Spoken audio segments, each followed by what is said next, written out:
In the last lecture, we were discussing about what is query equivalence. Before that, we studied what are the inference rules. Inference rules are also referred to as Armstrong axioms. 6 types of inference rules that we discussed. After that, we discussed how the evaluation of the relational algebra is done. And the last topic that we did yesterday was what is query equivalence. Query equivalence is part of the query optimization. और Curie optimisation में हम लोग दो तरह से Curie को optimise कर सकते हैं. One is analyse and transform equivalent relational expressions. That is exactly what we are going to study right now. तो हमें करना क्या है कि अगर हमें एक गिवन एक्सप्रेशन है रिलेशनल अलजेब्रा की फॉर्म में, तो क्या हम उसको किसी और इक्विवेलेंट एक्सप्रेशन में कन्वर्ट कर सकते हैं which takes lesser time and which consumes lesser resources. Okay, so हमारा आइडिया क्या है? हमारा आइडिया है to create a minimal equivalent expressions. Obviously, the idea is to have a minimal expression that takes less resources and less time. So let us start with the equivalence rules. अब हम equivalence rules को यहाँ पर study करेंगे. So all these rules will be studied one by one, and like I said and in the past as well, that these are the rules that you have to remember. आपको इनको remember करना ही पड़ेगा. And इनकी explanation जो है that is what we are going to discuss now. So let us start with our first rule. What does our first rule says? The first rule says that the conjunctive selection operation can be deconstructed into a sequence of individual selections. तो सबसे पहले conjunctive selection operation कौन सा है? ये वाला. अगर हमें एक गिवन एक्सप्रेशन है E, let us suppose we are given an expression E, then we are applying the selection operation with θ1 and θ2, और इनके बीच में AND कंडीशन लगाई गई है. So how many conditions are there? There are 2 conditions. On which operation? On the selection operation. तो selection operation के ऊपर 2 conditions जो हैं वो लगाई गई हैं, और इन दोनों कंडीशंस के बीच में एंड लगाया गया है. So that means both these conditions should be true and on a given expression, एक गिवन एक्सप्रेशन के. Now this can be deconstructed into individual selections. Individual means first of all let's say we have 2 conditions, one is known as θ1 and the other one is θ2. So you can apply the selection with condition θ2 on the expression, and then whatever is the answer, then we can apply the condition θ1 on the same with select operation. Now what is the benefit? Now please understand what is the benefit. Applying the condition θ1 intersection θ2 is expensive. अगर हम θ1 और θ2 के ऊपर and operator लगाकर intersection लगाते हैं, तो that means the expression is going to, evaluation of this expression will be very costly. Better ये है कि हम लोग पहला एक कंडीशन लगाएं एक्सप्रेशन के ऊपर, then what will happen is some of the tuples will be deleted out. ठीक है, अगर आपके 100 टपल्स हैं, हमने θ2 लगाया, तो उसमें से लेट अस सपोज 40 टपल्स बाहर हो गए, तो जो आपका θ1 कंडीशन है वो 100 की बजाय 60 के ऊपर लगेगा, which is going to save our time. So this leaves us with less tuple to process in the second time. Okay, so what it says is conjunctive selection operation can be deconstructed into a sequence of individual operations. Why? What is the benefit? That applying the intersection operation is more costly than the sequence of individual selections. I hope this is very clear. The output will have no difference. Both of these will give the same output.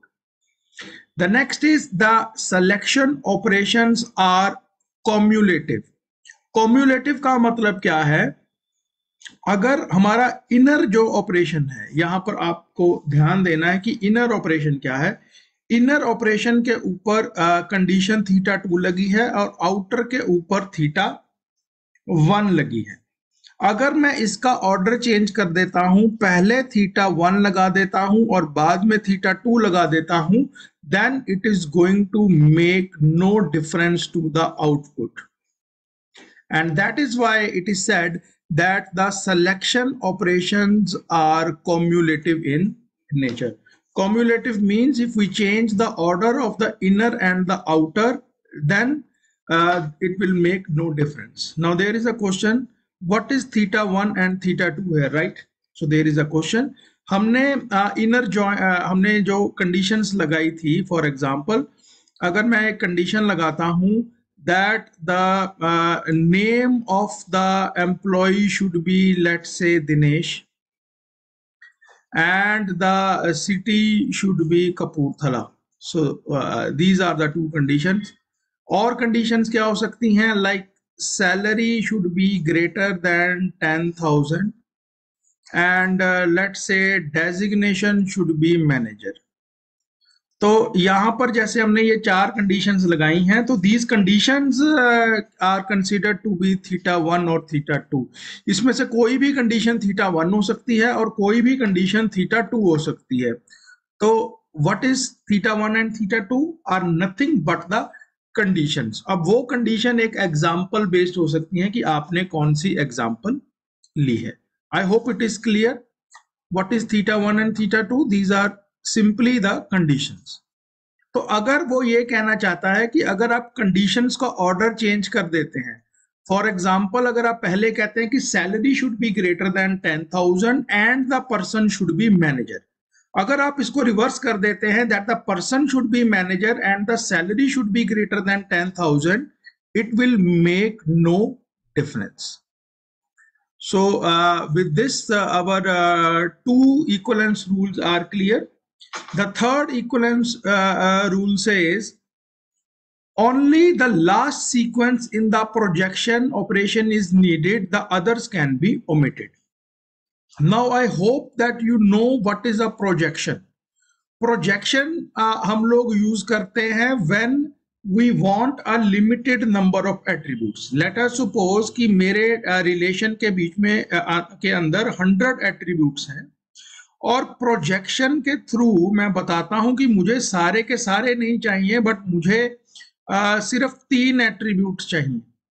तो आप यहां पर देख सकते हैं कि उन्होंने यहां पर कुछ सीक्वेंस ऑफ ऑपरेशंस लगाए हैं और प्रोजेक्शन लगाई है। सबसे पहले ये वाला प्रोजेक्शन लगाया है, LN प्रोजेक्शन लगाया है, उसके बाद सेकंड के अंदर L2 प्रोजेक्शन लगाया है और लास्ट में L1 प्रोजेक्शन लगाया है। तो what the rule number 3 says is that the final output, जो आपका final output आएगा, that final output will contain the projection of the last outermost rule. यानी आपका फाइनल कौन कौन से एट्रीब्यूट्स दिखाई देंगे, that will be dependent upon L1. Okay, so that means you can omit the projection L2 and L1. They have no meaning whatsoever. Final output के अंदर जो attributes आपको दिखाई देंगे या शो किए जाएंगे, that will be dependent upon the last projection. For example, मैं आपको एक एग्जाम्पल दे देता हूं। जैसे आप प्रोग्रामिंग करते हैं तो आप लिखते हैं a is equals to 5 and then a is equals to 7 and then a is equals to 10. Obviously this is the value that will remain, these two will not be stored in a. उसी तरह से जब आप projections लगाते हैं तो जो last projection है सिर्फ वही मायने रखेगी, उसके इनर प्रोजेक्शंस जो है वो इररेलेवेंट हैं या उनको छोड़ा जा सकता है। The next is very important, the fourth one. The fourth one says that selections can be combined with Cartesian products and theta joins. अब यहां पर एक कॉस्ट की बात चल रही है यहाँ पर एक जैसे हम कॉस्ट की बात कर रहे हैं कि कार्टेशियन प्रोडक्ट या हम लोग थीटा जॉइन लगाते हैं, तो उनमें से बेटर कौन है। तो अब हम इसको समझने की कोशिश करते हैं। यहाँ पर हम लोग एक सिलेक्शन लगा रहे हैं based upon some condition. Theta means condition and this means selection. तो हमने सिलेक्शन लगाया है बेस्ड अपॉन सम कंडीशन, और किसके ऊपर लगाया है, on the Cartesian product of two relations, that is E1 and E2. Now it says that the applying such condition on the Cartesian product is very costly. Why? Because Cartesian product की definition क्या है? Cartesian product कहता है that it matches each tuple of the E1 with each tuple of E2. Let us suppose कि E1 के अंदर m number of tuples हैं और E2 के अंदर n number of tuples हैं, तो टोटल नंबर ऑफ टपल्स कितने हो जाएंगे दोनों के कार्टेशियन से? The total Cartesian of E1 and E2 will be equal to m into n. अब m into n number of tuples बन जाएंगे और हम m into n टपल्स के ऊपर अपनी कंडीशन लगाएंगे which will be very costly. ठीक है। So what is better? The better is that we apply reduce the number of tuples on which the operation is to be performed. So instead of the Cartesian product, it is more optimal to use the theta join. Theta join optimal क्यों है? क्योंकि वो भी Cartesian product ही करता है, लेकिन Cartesian product करते समय वो ब्लाइंडली m into n नहीं कर देता है। जो टपल्स उस कंडीशन को सेटिस्फाई करते हैं, only those are considered to be for the cross product. Okay, so rather than having the cross product one and then applying the condition, it is better that we use the theta join and then apply the condition on the same. It will reduce the number of tuples on which the operation is required, and hence the overall cost will be minimized. What is the second one? Second one is also easy to understand. Selections can be combined with Cartesian products and the theta join. So here consider this second one. इसको ध्यान से देखिए आप। यहाँ पर दो conditions लगी हुई हैं, एक कंडीशन 1 है और एक कंडीशन 2 है। स्टूडेंट्स थोड़ा सा ध्यान देना, क्योंकि आप पूछ रहे थे कि थीटा 1 क्या है और थीटा 2 क्या है। इसका मतलब क्या है कि दो अलग अलग कंडीशंस हैं। पहली कंडीशन यूज हो रही है इन एक्सप्रेशन 1 और एक्सप्रेशन 2 के बीच में जॉइन लगाने के लिए, and then the selection operation is being performed using the condition number 1. So what it says is it is better that if we use it with the theta operation, that means अगर हम condition 1 और condition 2 दोनों को जब हम लोग join लगा रहे हैं उसी टाइम यूज कर लें with the help of intersection operator. और अगर हम लोग इंटरसेक्शन ऑपरेटर के साथ यूज करेंगे, then the number of tuples that we have will be reduced. I repeat, rather than applying the theta 2 on the join and then theta 1 on the selection, it is better कि आप जब join लगाते हैं उसी time theta 1 and theta 2 का intersection लगा सकते हैं। So now we will move towards your equivalence rule number 5. The equivalence rule number 5 says that the theta joins are cumulative. ये समझने की कोई खास जरूरत नहीं है, बिकॉज हम लोग ऑलरेडी पहले कर चुके हैं दैट दीज आर cumulative. ये कहना चाहता है कि अगर आपने जॉइन लगाया based upon some condition theta between E1 and E2, अगर आप इसको रिवर्स कर देंगे, दैट मीन्स एक्सप्रेशन 2 पहले आ जाएगा और एक्सप्रेशन 1 बाद में आ जाएगा, then it will make no difference to the output. So that means the theta join operations are also cumulative in nature.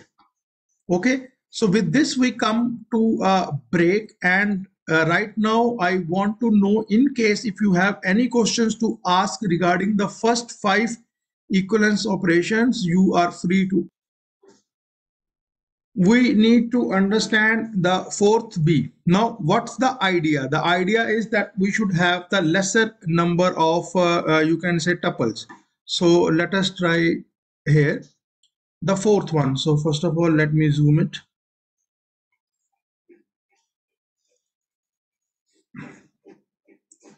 So now the fourth B part is visible. Let us start. So what it is saying is that we are applying the join operation on the E1 and E2. So we are fetching some tuples.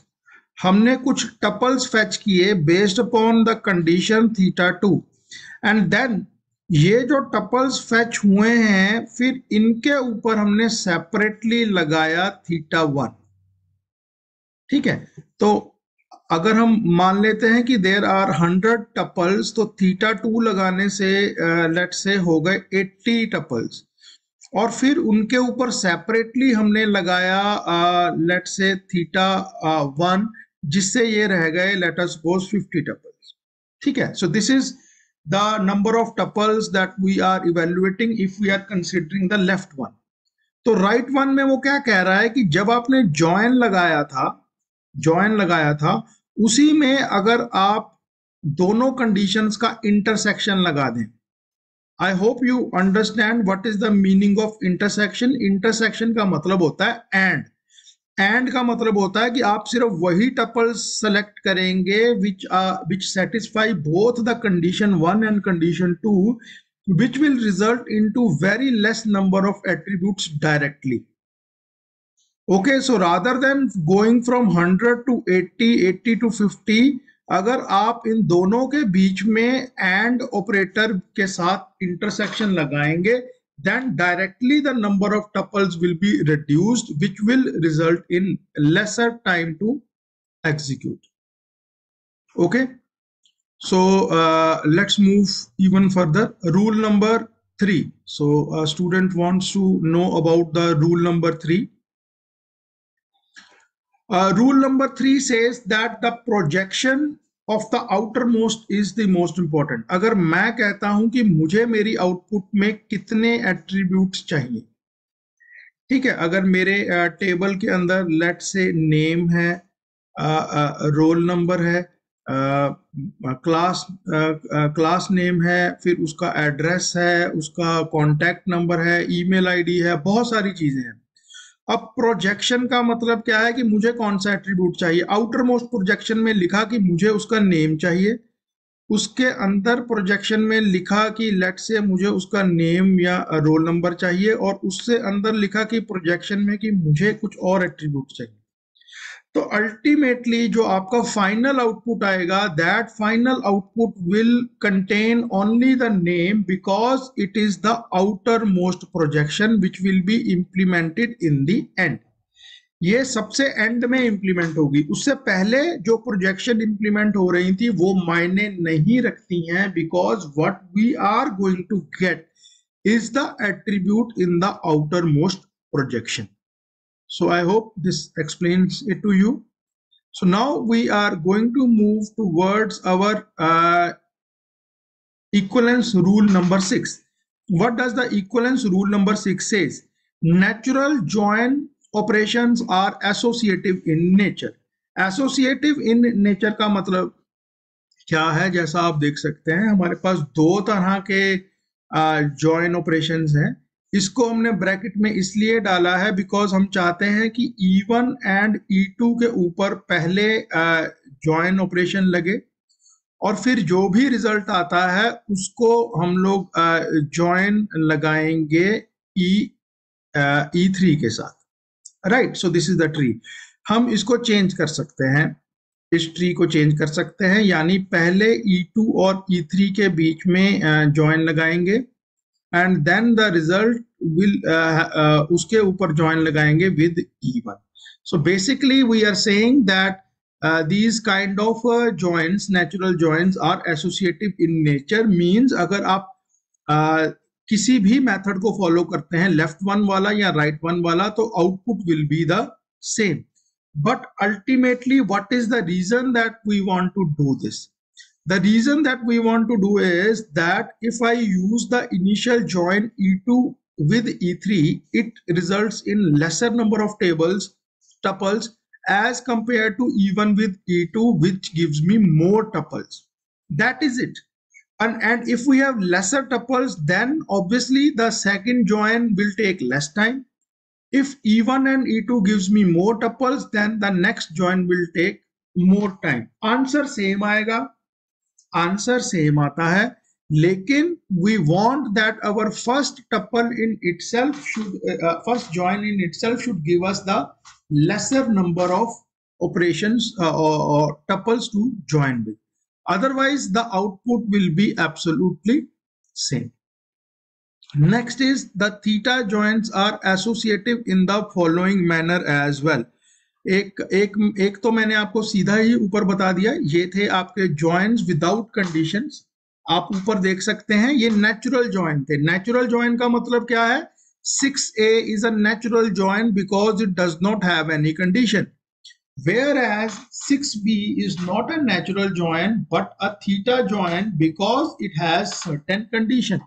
So now what does the theta join says? Theta join says कि सबसे पहले हम E1 और E2 के बीच में theta join लगाएंगे based upon the condition theta 1, and then we will apply the join with E3 based upon two conditions, that is theta 2 and theta 3. और अगर हम इसको चेंज कर देते हैं तो means the ordering and the sequence change कर देते हैं तो कोई फर्क नहीं पड़ने वाला है. दैट मीन्स अगर हम E2 और E3 के बीच में अब हम सिर्फ थीटा 2 लगाते हैं एंड थीटा 1 और थीटा 3 को जो है वो E1 के साथ लगा देते हैं, it will make no difference.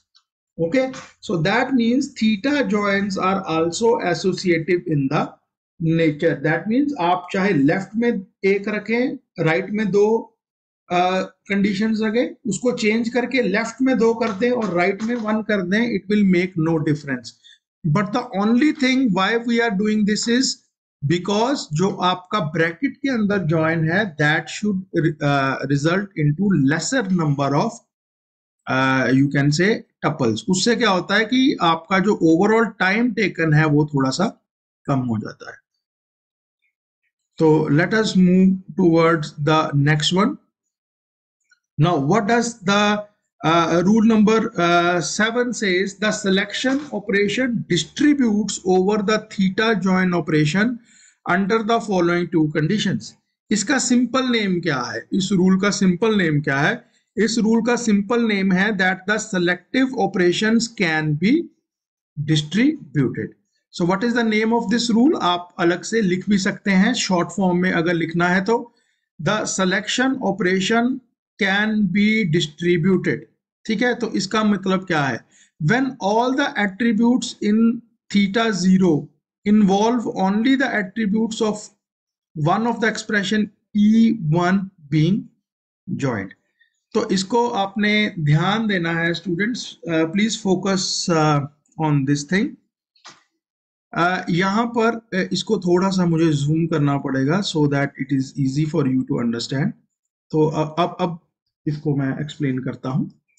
यहाँ पर आप देख सकते हैं कि यहाँ पर जॉइन के समय एक थीटा ऑपरेशन लगाया गया है और इसके जॉइन के ऊपर बाद में सिलेक्शन ऑपरेशन लगाया गया है that is based upon theta 0. और जो ऑथर है वो ये कहना चाहता है अगर हमें मालूम है कि ये जो थीटा 0 कंडीशन लगाई गई है it is only based upon the expression 1, means इसके जो कंडीशन लगाई गई है इसके अंदर जो एट्रीब्यूट्स आ रहे हैं they only belong to expression 1 and do not belong to expression 2. दैट मींस आप इस तरह से भी लिख सकते हैं. ठीक है, आपने क्या किया कि रादर देन पूरे के पूरे एक्सप्रेशन के ऊपर वो कंडीशन लगाई जाए, हमने जो सिलेक्शन विद थीटा 0 का जो कंडीशन है वो सिर्फ E1 के ऊपर लगाया है and then we are applying the join. ठीक है, तो ऑथर क्या कहना चाहता है कि why to apply the selection operation with a condition on total join, जब हमें मालूम है कि ये जो थीटा जीरो है it is only for the even expression या इवन रिलेशन। तो सबसे पहले क्या करो, आप सिलेक्शन लगाओ इवन के ऊपर और फिर जॉइन लगाओ। अगर हम इवन के ऊपर सिलेक्शन लगाएंगे तो obviously the number of tuples जो हैं वो कम हो जाएंगे, जो टपल्स हैं वो थोड़े से कम हो जाएंगे, लेस नंबर ऑफ टपल्स हो जाएंगे, और उसके बाद अगर मैं जॉइन लगाता हूं तो it will take less time. ठीक है, रादर देन कि मैं पहले जॉइन लगाऊं और उसके ऊपर सिलेक्शन लगाऊं। तो दिस इज ओनली पॉसिबल, अब ये कब पॉसिबल है ये आपको पढ़ना पड़ेगा। That is when the attributes in theta zero involves only the attributes of expression E1। इसका मतलब क्या है, थीटा जीरो का E2 के साथ कोई लेना देना नहीं है। ठीक है, now let's have a look at the example of the B condition. The B condition says when theta 1 involves only the attribute of E1 and theta 2 involves only the attributes of E2। अब ये भी बहुत important है, focus करना पड़ेगा आप सबको इस चीज के ऊपर। सबसे पहले हमने जॉइन लगाया, अगर मैं दो एक्सप्रेशंस के ऊपर या दो रिलेशंस के ऊपर जॉइन लगाता हूं तो obviously more attributes, more tuples will be resulted, यानी output will contain more tuples. और उसके बाद मैं सिलेक्शन ऑपरेशन लगा रहा हूं and the selection is based upon the intersection of two conditions theta 1 and theta 2। Normally मैं ये समझ रहा था कि theta 1 and theta 2 they both are based upon the join operation between E1 and E2, लेकिन अब थ्योरी ये कह रही है कि ये जो भाई साहब आप थीटा 1 लगा रहे हो it is only for E1, जो थीटा 1 है it is only for E1 and theta 2 is only for E2, यानी थीटा 1 और थीटा 2 जॉइन के ऊपर नहीं है बल्कि थीटा 1 E1 के ऊपर है और थीटा 2 E2 के ऊपर है। तो हम लोग एक काम कर सकते हैं, वो काम क्या है, ये जो बीच में जॉइन लगा हुआ है मैं इसको क्लैरिटी के लिए यहां से रिमूव कर देता हूं। ये जो बीच में थीटा जॉइन लगा हुआ है, जॉइन को मैं पहले लिख लेता हूं, लिख लिया, तो ये बन गया मेरा जॉइन। अब इसके लेफ्ट साइड में क्या है, E1। अब E1 को मैं जो है उसके ऊपर लगाऊंगा सिलेक्शन विद थीटा 1, तो इससे क्या है, टपल्स जो हैं वो रिड्यूस हो जाएंगे, और जो थीटा 2 था मैं उसको लगा दूंगा E2 के ऊपर, इससे भी क्या होगा, नंबर ऑफ जो आपके टपल्स हैं वो रिड्यूस हो जाएंगे। और उसके बाद क्या होगा, इन दोनों के बीच में मैं जॉइन लगा दूंगा। लेकिन ये तभी पॉसिबल है if your theta 1 contains the attributes only for E1 and theta 2 contains only the attributes of E2। अगर थीटा 1 के अंदर एट्रीब्यूट्स E1 एंड E2 दोनों के हैं then you can not apply that, फिर तो आपको जॉइन के ऊपर ही लगाना पड़ेगा। So with this, I hope that this point is also clear. This was your equivalence number 7. So this was your equivalence number 7. And now we are going to move towards your equivalence number 8. That is our last equivalence of the day, and rest of the equivalence we will do at a later stage. So again, the equivalence 8 is of two parts. It says the projection operation distributes over the theta join operation as follows। इसमें अब union आ रही है, पहले क्या आ रही थी, पहले intersection आ रही थी ना, पहले इंटरसेक्शन आ रही थी, अब यूनियन आ रही है। Union means the you can say the all the attributes which are part in L1 and L2 if theta involves only the attributes from L1 union L2। ठीक है, ये जो थीटा इन्होंने यहाँ पर अप्लाई किया है, मैं आपको एग्जांपल के साथ एक्सप्लेन कर देता हूँ। उन्होंने कहा है कि अगर थीटा जो है involves only the attributes from the union, ये जो थीटा यहाँ पर लगाया गया है it is only from the union between L1 and LU. Okay, that means कि आप थीटा इसको यहीं पर छोड़ सकते हैं और प्रोजेक्शन ऑफ L1 को E1 के ऊपर लगा सकते हैं और प्रोजेक्शन ऑफ L2 को E2 के ऊपर लगा सकते हैं. Okay, so it means that the projection of L1 only belongs to the expression E1 and projection of L2 only belongs to E2. When the projection of L1 only belongs to E1 and projection of L2 only belongs to E2, then there is no point of applying the same on the joint. तो हम लोग इनको अलग अलग E1 के ऊपर L1 को लगाएंगे और E2 के ऊपर L2 को E2 के ऊपर लगाएंगे. तो इससे आप बता सकते हैं, any one of you is welcome to answer this because this is our last topic. Projection E1 के ऊपर लगाने से what will be reduced, number of tuples or number of attributes? Projection of L1 जो हम लोग लगा रहे हैं E1 के ऊपर, what will be reduced, the number of tuples or number of attributes? So I am waiting for an answer. What is the advantage of applying the projection on E1 and projection on E2 before the join operation? Join operation से पहले projection लगाने का benefit क्या है? Number of attributes will be reduced. If the number of attributes will be reduced, that naturally means the join is going to take a lesser amount of complication.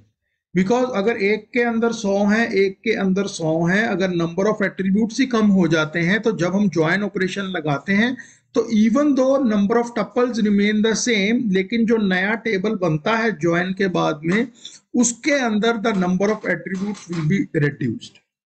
Okay, so I hope that this makes a little sense that why we are applying the projection before the join. अगर मैं ध्यान से इस चीज को देखता हूं, left वाले को देखता हूं, तो इसमें पहले जॉइन है फिर प्रोजेक्शन है. तो पहले क्या है? जॉइन और उसके बाद है projection. It will take more time. और राइट वाले में क्या है? पहले प्रोजेक्शन है, that means reduce the attributes, और उसके बाद आपका जॉइन है, that means it is going to take less time. So with this we come to the end of the lecture today. In case if you have any questions we will take up, but first of all we would like to finish our topic so that it is clear till the first MST. Thank you.